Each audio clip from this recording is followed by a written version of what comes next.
오늘의 주요 소식입니다. 이스라엘 남성이 서안지구 아라우자 마을에서 칼에 찔려 중간 정도의 부상을 입었습니다.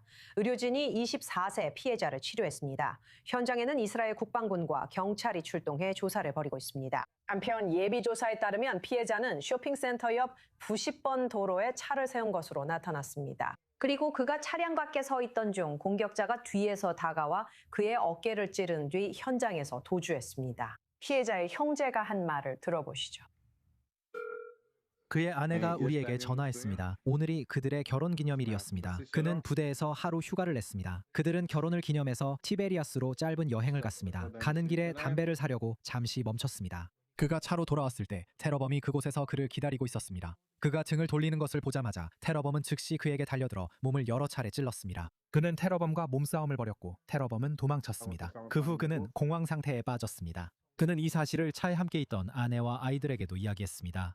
임신한 그의 아내는 비명을 질렀습니다. 그녀는 정말 크게 소리쳤습니다. 지금 스튜디오에는 저희 24 뉴스 특파원 로버트 스위프트가 더 많은 소식을 전해드리기 위해 함께하고 있습니다. 안녕하세요. 추가로 알려진 내용이 있나요? 물론 이 사건은 오늘 아침 이스라엘 시간에 발생한 일이라 아직도 전개 중인 사건입니다. 맞습니다. 이 일은 오늘 아침에 일어났습니다. 아직도 정보가 계속 나오고 있지만 지금까지 알려진 바로는 피해자가 안정적인 상태라는 것입니다.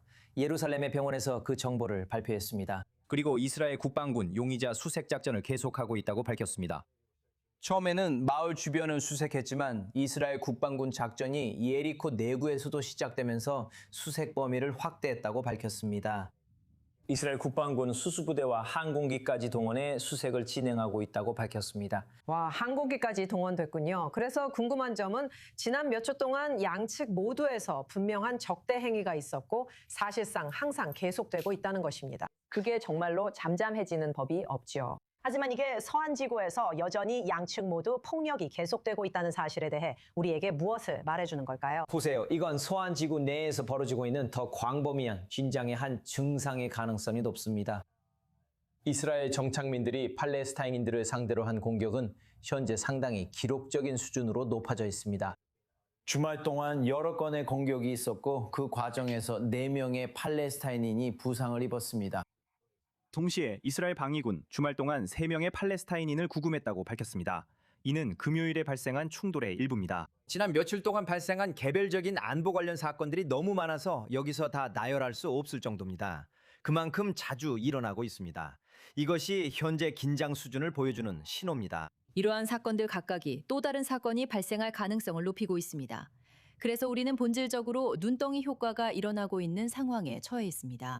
이 모든 것은 쿠스라에서 벌어지고 있는 포위 상황에 의해 촉진되고 있습니다. 이스라엘 정착민들이 서안지구에 있는 그 마을의 한 집 밖에 진을 치고 있습니다. 그리고 이런 다양한 사건들이 모두 긴장을 더욱 고조시키고 있습니다. 오늘 아침에도 또 다른 사건이 발생했는데 이것 역시 긴장을 더할 것입니다. 그리고 이스라엘 방위군이 단순히 경찰의 역할만 하는 것이 아니라는 점도 있습니다.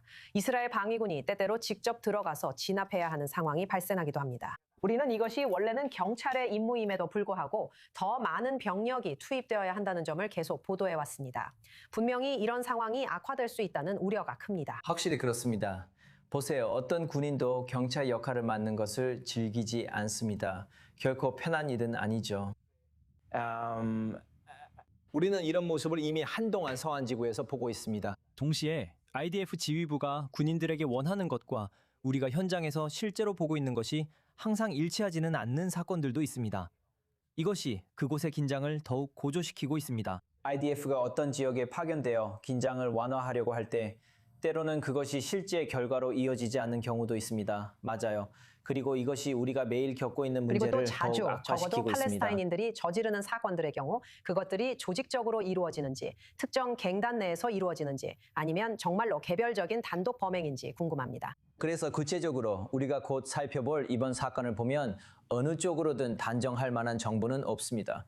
이번 사건은 한 사람이 칼로 찌른 사건입니다. 처음 봤을 때는 이 사건이 종종 IDF와 이스라엘 보안 당국이 단독 범행이라고 부르는 유형에 맞는 것처럼 보입니다. 하지만 꼭 그런 것은 아닐 수도 있습니다. 이 개인이 누군가와 공모했을 수도 있습니다. 우리는 보도가 나올 때까지 우선 기다릴 그를 것입니다. 찾아야 하죠. 그리고 정말로 우선 그를 찾아야죠. 하지만 우리가 알고 있는 것에 대해서만 말하자면 누구든지 칼을 집어들고 누군가를 찌를 수 있습니다. 그리고 긴장감이 그래서 그것은 있습니다. 암시하죠. 모든 맞아요. 게 그래서 괜찮은 그것은 건 낮은 아니에요. 수준의 조직성을 의미합니다. 네, 알겠습니다. 곧 더 많은 소식으로 돌아올게요.